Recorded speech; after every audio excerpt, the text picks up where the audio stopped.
I find it interesting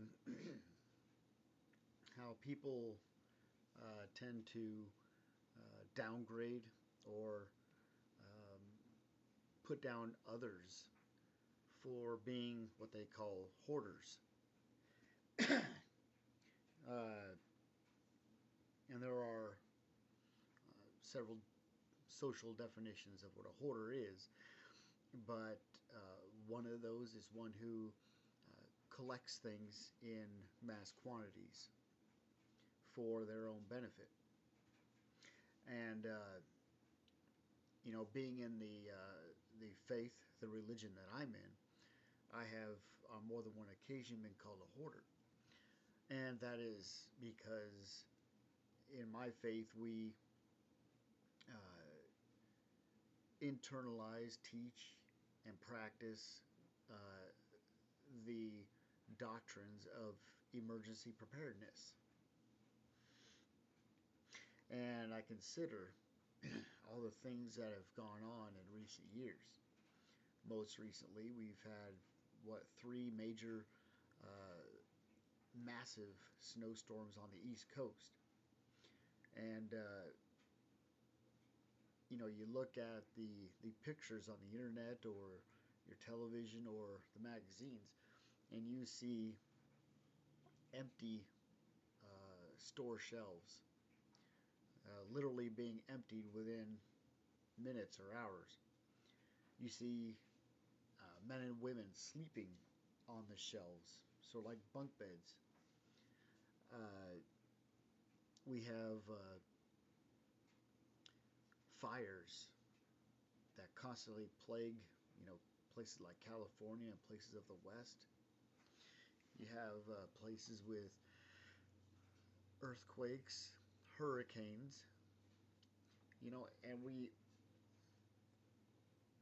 and we're all on this journey of life. Okay, we're all on this highway, and we all know it's just an innate nature. We know, whether we admit to it or not, that problems or obstacles are going to be placed in your way that you're going to have to deal with. And so it completely confounds my understanding when people put down or regulate against people who others view as hoarding uh, items, products for their use. Now, let's consider this.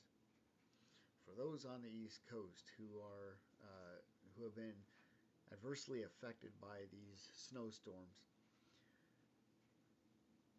did you know that those snowstorms were coming? Did you know more than 6 hours in advance? The answer is most likely yes. In fact, you're probably aware of it a week before. So you can't tell me that you haven't had time to prepare for this snowstorm. You can't tell me that uh, you couldn't have gone to the grocery store and bought a case or two of water or some candles or a blanket, things like that, far enough in advance. And so uh, it just completely confounds my understanding. We as Latter-day Saints, we have emergency preparedness uh, instruction, things that we can use to help us overcome and to endure certain hardships. There are people who consider us as doomsday people, and as far as emergency preparedness is concerned, I couldn't be further from the truth. What we're actually doing and what we teach, what I am extending to the whole internet world is the simple laws of survival.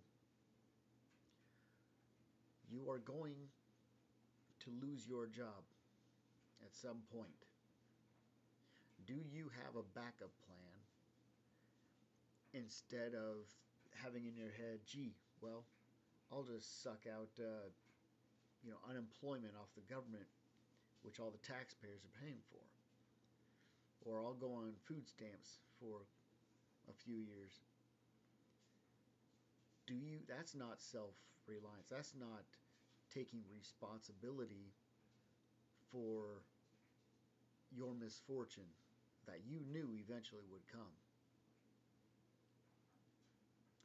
We each have a duty-bound responsibility to advance the cause of our own survival and pursuit of happiness. So your pursuit of happiness is eternally connected with your ability to self-preserve.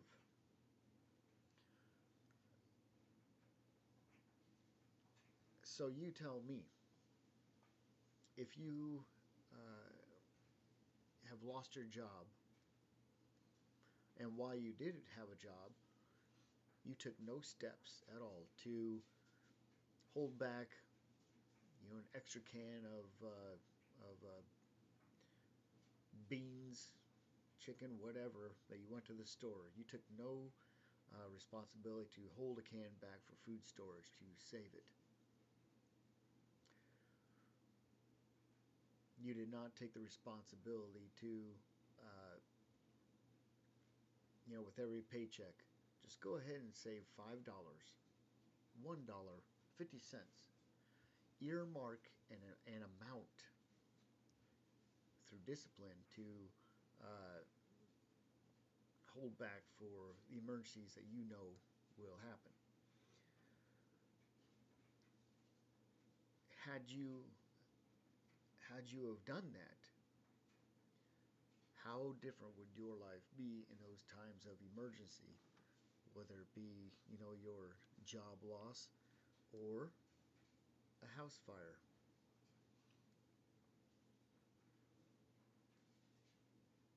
So what, I completely, bat my eyes in complete disarray when I'm called a hoarder or someone who is taking something away from others. For any half-conscious person who is even remotely aware of the manufacturing capacity of the United States would know that we can supply each and every household 10 times over with uh, enough necessities to last them quite some time. So I would encourage the practice of food storage. I would encourage the practice of personal preparation, including financial, because, and also any half-conscious person would know that the dollar is going to have its ups and downs, and it's going to be the same way with any currency, whether it be the yen or whatever. It's going to go up and down, and eventually things are going to crash. When it crashes, are you prepared? Perhaps the dollar isn't something you want to stock up on. Maybe it's gold, silver. I don't know. I don't care. Something that you can use as currency to purchase other things. There are many types of emergency preparedness, and I'm not going to go through it, but the important thing to understand is that you have to initiate it, because if you gain the mentality that millions have adopted already in this world of being handed survival, being handed happiness, being handed um, food funds by the government due to your own misfortune,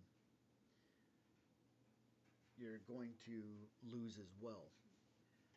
because even with government, you have government shutdowns that we see on the news. We have budget shortfalls. We have government printing money out of control, and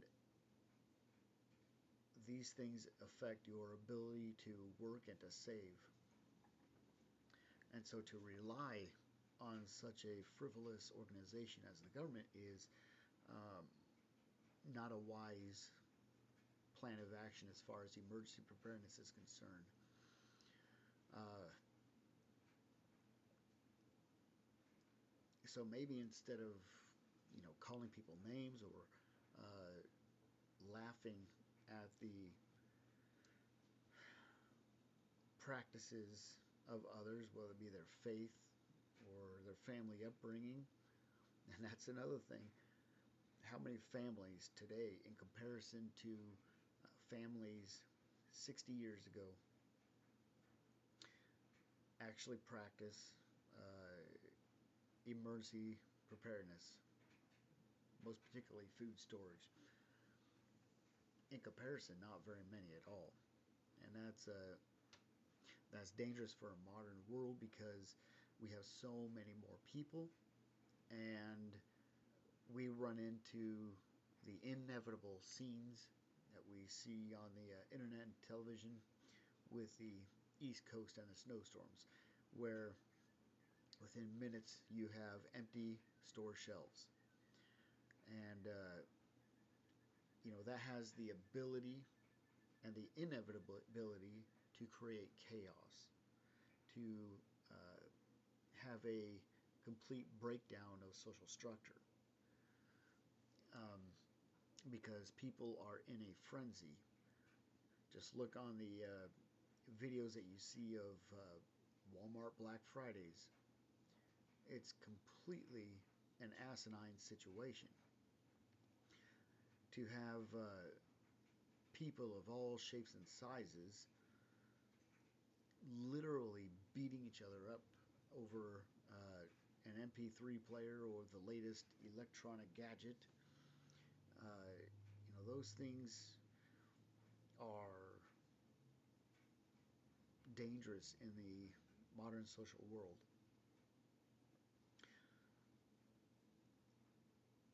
And with the executive actions that are taking place on the federal level, it is important to note that your job is not secure. No one's job is at this point.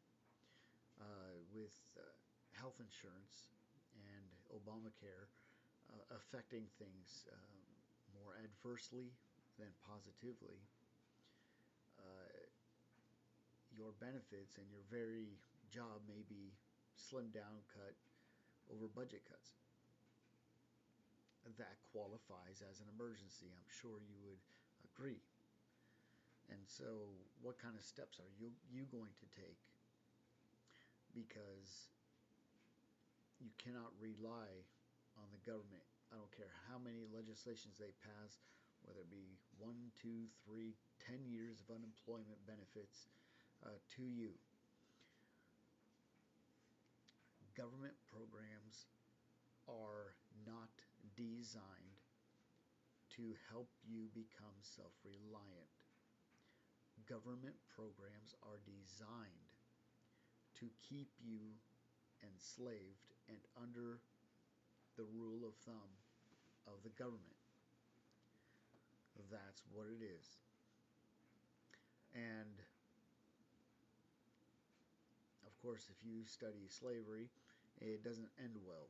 It usually takes a massive revolt and a personal change of heart to overcome the adversarial forces that control slavery.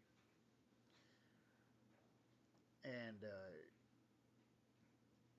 those are just some thoughts that I have regarding our own personal preparedness and the necessity to have a plan of action for those personal emergencies. So please take heart.